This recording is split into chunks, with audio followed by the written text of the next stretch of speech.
Fala galera, 2 centavos aqui novamente. E a ideia desse vídeo é fazer quase que uma continuação do meu último vídeo do Brasil visto de fora, em que eu mostro para vocês a notícia de que mais de 5.500 empresas haviam entrado com pedido de falência no ano de 2015 e basicamente o que a gente tem visto agora é a causa disso. Então, por que tantas empresas estão entrando com esse pedido de falência? E ontem à noite, dia 17 de fevereiro, o Banco Central do Brasil ele liberou o seu índice de atividade econômica, que mostra uma queda de 0,52% só em dezembro. E esse é o 10º mês consecutivo que o índice está negativo, e no ano ele dá negativo em 4,1%, mais precisamente, se eu não me engano, 4,08%. Esse índice do Banco Central ele é uma aproximação muito boa do PIB do Brasil. Então, acho que PIB talvez seja um conceito mais simples das pessoas entenderem. E, obviamente, se você tem uma contração do PIB de 4%, você tem que as empresas, que dependem, obviamente, do índice de atividade do próprio país para se manter, para sustentar, elas não conseguem. E aí sim você tem a explicação do porquê 5.500 empresas fecharam as portas ano passado. Aliado a isso, a previsão dos analistas é que para 2016 o Brasil encolha novamente 3%, pelo menos, enquanto a OCDE ela já diz 4%. Então, quando a gente para comparar os últimos anos do Brasil, que ele já está vindo de queda econômica em 2014, pequena, mas foi queda na economia em 2015, e dessa vez uma grande queda, e uma previsão de outra grande queda da economia em 2016, se transforma um cenário extremamente desfavorável para a situação brasileira. E aí eu já vou linkar com a segunda notícia do dia, que novamente o Brasil recebeu o downgrade da Standard Poor's. Então, assim, já tinha sido rebaixado para o nível de junk e agora ele foi rebaixado novamente. Não contente em ser rebaixado, a S&P ainda bota que o Brasil pode ser rebaixado novamente no futuro. Então pioraria ainda mais a situação.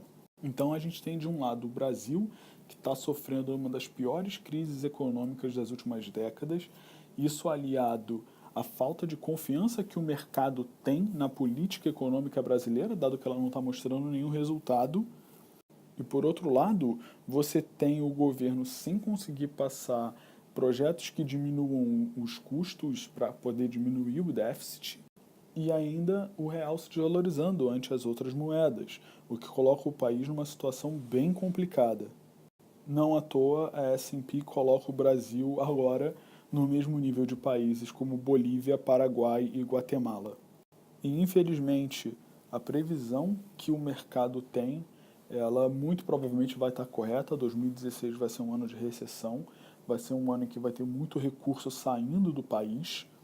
E 2017 a taxa de juros futura já está subindo. Então as pessoas já estão, os investidores já estão pensando que no futuro o Brasil vai ter que subir mais ainda os juros para conseguir não só se financiar, como controlar a inflação. O que de novo entra naquela espiral de merda que a gente estava vivendo. E aí, mudando um pouco a esfera governamental, mas tentando linkar um pouco os assuntos, a gente entra na questão lá da lei que proíbe o saleiro na mesa dos restaurantes. Se eu não me engano, está no Espírito Santo e no Paraná. E por que eu digo que, de certa forma, os assuntos estão linkados, por mais esdrúxulo que isso possa parecer? Basicamente, para mostrar como é o comportamento do governo no Brasil. E isso é em toda a esfera, não é só no município, não é só no estado, mas também no governo federal.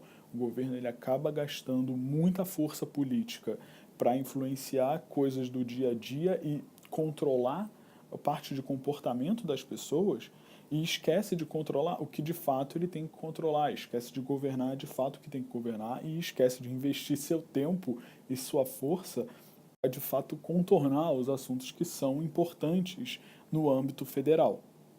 E aí eu quero fazer uma observação interessante, que de fato você sente uma diferença tremenda quando você sai do Brasil. O brasileiro, ele gosta de ser quase que mimado, ele precisa de um pai, precisa de uma mãe, e esse tipo de comportamento causa com que o próprio governo se comporte dessa forma. Então você tem um restaurante que não pode mais ter sal na mesa porque uma decisão governamental está impedindo ele de fazer isso.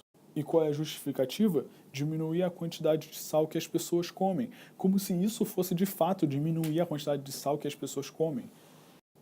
E mais, o que o governo tem a ver com a quantidade de sal que as pessoas comem? As pessoas têm que ter responsabilidade sobre si mesmas. E se elas tiverem algum tipo de problema de saúde, elas têm que aceitar as consequências. Então, pô, bota a cabeça no lugar, bota o governo para trabalhar da forma que ele tem que trabalhar, foca no que tem que focar e foca em governabilidade. E não em ficar perdendo tempo com lei inútil, que no final das contas pode causar com que o sistema todo dê uma travada.